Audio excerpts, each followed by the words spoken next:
কবিতার নাম গৃহবধূ। আমার মনে হয় এই কবিতাটা শুনলে আমার মতো যারা গৃহবধূ আছেন প্রত্যেকে তাদের দৈনন্দিন জীবনের ঘটনার সাথে মিল খুঁজে পাবেন। প্রভাতে রবীন্দ্র গানের সুর দূর থেকে আসে যখন কানে, কুকারে হুইসেলের আওয়াজ যেন মিশে ছন্দ তোলে গানে। গৃহবধূর এটাই যে জীবন, রান্না আমার সঙ্গীতায়। সকাল হলে খুন্তি হাঁড়ি সব যেন ডাকে আমায়। সকলের দেখতে মিষ্টি হাসি, মনটা চায় মন জোগানোর। রোজই থাকে ইচ্ছে আমার হরেক রকম পদ বানানোর।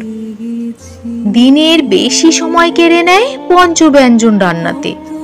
ব্রেকফাস্ট থেকে ডিনার হয় ওদেরই মনের ভাবনাতে। বাজারটা উনি করেন নিজেই, কর্তার আবার ভীষণ শখ। খাবারের পছন্দ বেছে বেছে বিরিয়ানি আর চিকেন চাপ। ছেলে মেয়েরাও সাথে পাল্লা দেয়, হুকুমেরা নেকো শেষ। খুঁজে তারা কিছুই যে পায় না, সবই বলে রেখেছিল বেশ। রোজই ভাবি করবো আজ রাগ, আমি বুঝি এক গৃহবন্দী।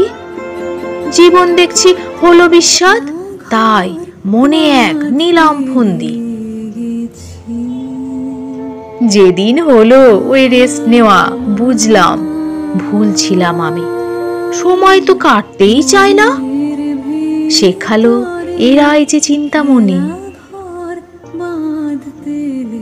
এইভাবেই কেটে যাক জীবন, নতুনের কিছু নেই চাওয়া। গৃহবধূ আমার সম্মান, সবার খুশি শেষ পাওয়া।